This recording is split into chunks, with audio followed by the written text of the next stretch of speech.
wadanka aan soo maray dhibaatooyinka aan la soo kulmay ilaa haddana waa iska xasuustaa mar walbaba ilaa hadda waa dhibaatooyinka waan xasuusan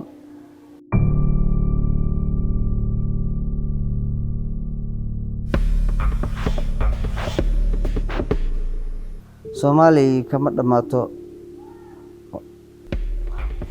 jabaad kama dhamaato Soomaaliya waxyaalo aadan aboodin in mar lagu sheego ama maskaxdaadan galeenin wallahi waa qolo la yaqaan ayaa jirto qoladaasi waa magacyadoodana waa mashhuur waa la wada yaqaan magacyadooda waa jabaad waxa weeye waxyaalo badan oo maskaxdaadan galin waxa kamid ah waxa lagu leeyahay anagana la shaqeynaysa dagaal baad galaysaa waxaad sameynaysaa hub ayaad iibinaysaa hubkaasi ayaga ayaad u geynaysaa marka labada dhinacba anigu awoodeeda ma lihi wadanka waxaan ugu soo baxay wixii hadda aan ka hadlayay ayay ka mid tahay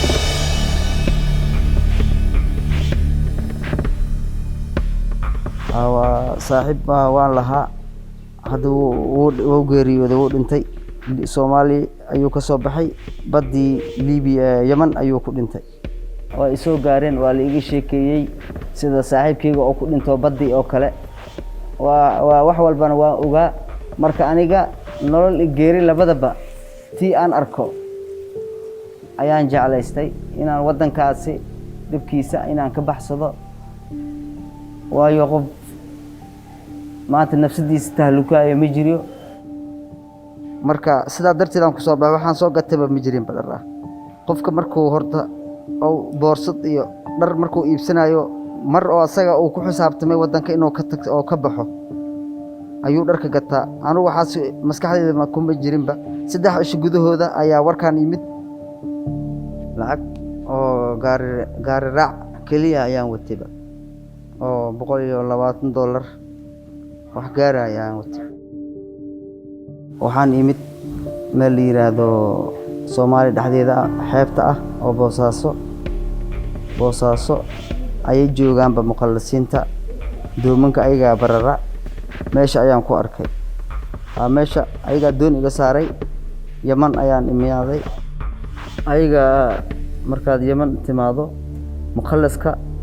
oo ku wadaya xaafadda ku geynaya mana ka bixi kartid ayaga laazim warkay ku sheegaan inaad aaminto waa ku qasban tahayba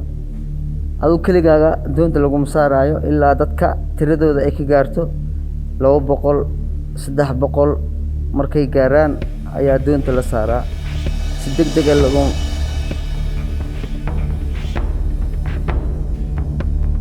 badana waxa lagu jirayaa 5 cisho 5taas cisho waxa laga rabaa qof walbo meesha uu fariisto iyo ka kicin wixii lagu siiyo cun wixii hadaadan helinna meeshaad iska fadhi ma waxay soo saareen adii caagadahan oo litirka biyo ah iyo waxay soo saareen buskud iyo keega 5 cisho oo kafin weysay 300 ruux baan ahayn hal gabar ayaa ku dhimatay waxayna u dhimatay xaraad dartiis hal maalin iyo hal habeenba waa gaajo iyo haraad aan naftirkii aan kamid ahay dadka biyaha oo badda cabay aan kamid ahaa Suudaan markaan tagnayna adee muharrib kala meesha joogay aan lagu wareejiyay xeebta buu nagu sugayay gawaareen oo qaadeen xaafadana la geeyay adee ilaa bilooyinba meeshaan aan fadhinay ilaa lagu soo diyaariyay gawaari ay ka yimaadaan Liibiya ayaan sugeynay sidii ayaan ku soo baxnay gawaaridii markay imaadeen Liibiya sidii aan ku soo aadnay horta taariikh qof markuu ku jiro doctor iyo daawooyin asii way kala hareen hadduu xanuunsado uu ku dhiman karaa le kan hadda adiga ku sii socotay ka soo dhaaftay kan soo dhaafta daran kan ku sii socoto waxyaalaha kugu dhacan waa inaad u dul qaadato waa ragnimadeeda inaad lahaato waayo wax walba waa la kulanay qof oo ku gumaadayo gaarigii oo loogu talgalay in 3 ruux 4 ruux lagu fuulo ayaa waxaa lagu saarayaa 30 ruux 40 qofood wixii kii dhaca asay u taalaa marka dhibaatooyinkaas oo dhan waan aragnay waan ku soo samray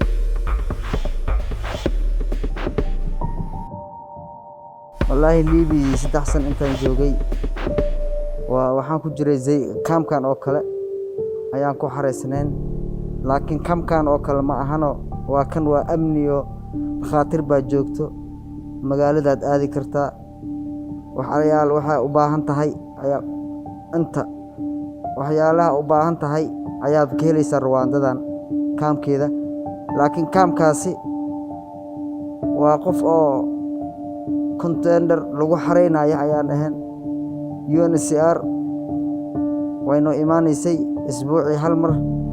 wax bay qaybinaysaa bustooyinkan firaashada go'yo dhar bay qaybinayaan waa markay ku sabirto UNHCR ay ka tagtana dibana loo qaadi jirayba gaari la keenay waxyaalihii aan bixinay dib ayay u qaadanayaan waana laga qaadan jiray marka dhibaatooyinkaas badan ayaa la kulmi jirnay waan ku soo samirnay ma muqallis maahan waa askarta meesha joogta ayaa kaamka iska leh wallahi markaan meeshaan ku jirnay wallahi meesha horta markaan ku jirnay 3 sano telefoon la'aan baa jirtay wax telefoonku keenay ku caawinayo waalidkaaga telefoon ku siiso oo waalidkaaga la hadal xaaladaada hala socdaan cid ku dhaheysaan ma jirinba marka waalidku waxaan la xiriirnay markii dagaalka Liibiya oo ka dhacay oo cid walba ay kala carartay magaalada la galay markaasaan telefoon helnay oo xaafadiisii ayaa kula hadalnay dagaal dhacay meesha la kala cararay